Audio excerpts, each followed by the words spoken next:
আসসালামু আলাইকুম এভরিওয়ান। এটা আমার দ্বিতীয় দিনের ভিডিও, মানে শেষ রোজা ঈদের আগের দিন। আজকে আমার অনেক কাজ করতে হবে সারাদিন, দুপুর থেকে শুরু করলাম। আমার হাজব্যান্ড ইউনিফর্ম রেখে গেছে, একদম ঘামে অবস্থা খারাপ, ওগুলো ধুয়ে দেওয়ার জন্য রেখে দিলাম। দেন আমার মেয়ের খাবারের জন্য আসলাম, সাবুদানা ভিজায় রাখছে, ওটাও খাওয়াবো। আর খিচুড়ির মধ্যে আমি ওইভাবে তেমন কিছু দিই না, 2-3 জাতের ডাল, আতপ চাল আর হলুদ আর তেজপাতা যা সিদ্ধ করে ম্যাশ করে খাওয়াই। আর খাওয়ানোর সময় আমি তেমনটা জোর করি না, ও খেলতে খেলতে যতটুকু খাই এনাফ।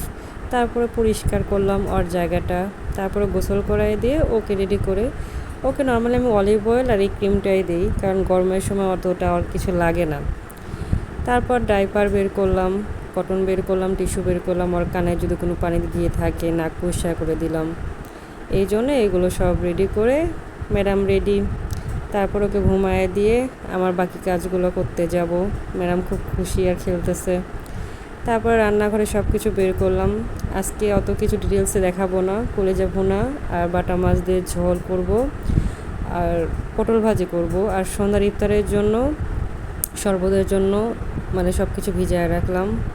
দেন সব কিছু যখন নর্মাল হয়ে গেল, মানে তখন আমি দেখলাম যে পিসগুলো বড় বড় ছোটো করার পর গরম পানির ভিতর কলিজাগুলো সিদ্ধ করতে দিলাম।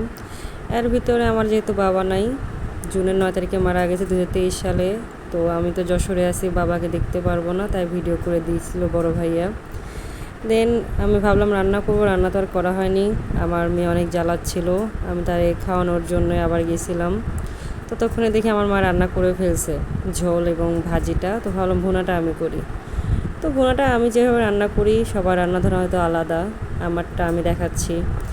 আমি সব কিছু দিয়ে জাস্ট ভেজে নেই, আমি কোনো পানি ইউজ করি না, মানে কষানোর সময় আমি ডাইরেক্ট ভেজে নেই, সব কিছু দিই।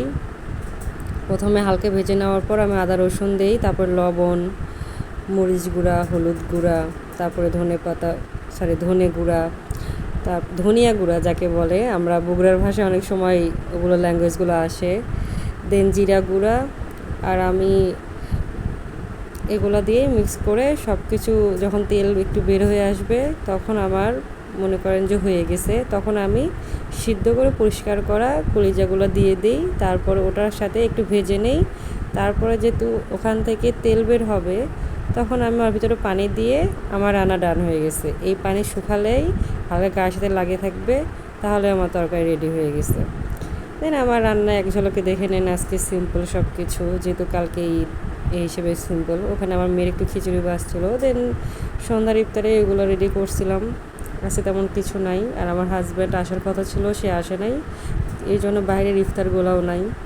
তো আমি নর্মালি সব কিছু ভিজায় রেখে তার সাথে জাস্ট অরেঞ্জের যেটা আছে ওটা আমি খাই না, ট্যাং যেটা আমের ফ্লেভার ওটা আমি খাই, ওটা দিয়ে ইফতারটা সেরে নিই। তারপরে দেখি যে অনেকগুলো হয়ে গেছে, ভাগ্যিস মা ছিল, সব এগুলো মাঝে মা কাপড় ধোয় এবং মাঝে বাদবাকি কাজগুলো আমি করি, আমার মা যেহেতু আমার সাথে আছে।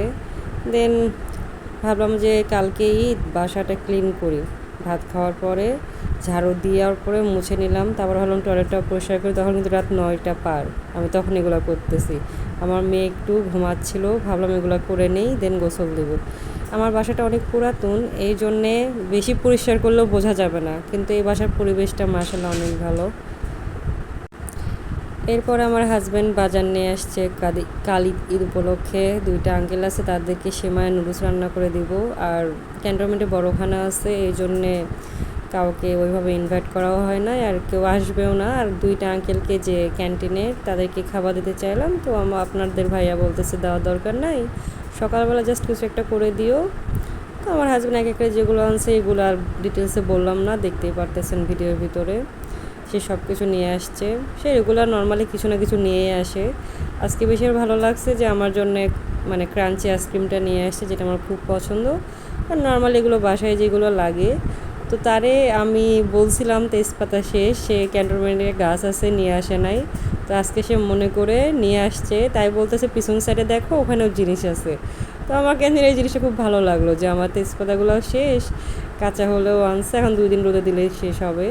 দেন আমার সব ক্লিন করার পর আমার রুমগুলো দেখে নেন। আমি খুব পরিপাটি থাকতে পছন্দ করি, এই জন্য আমার বাচ্চা 8 মাসে থাকার পরেও আমার সব কিছু এগুলো গোছানো দরকার। এই জন্য আমি সব কিছু করি। আমাকে সবাই বলে যে এত কষ্ট করিস না।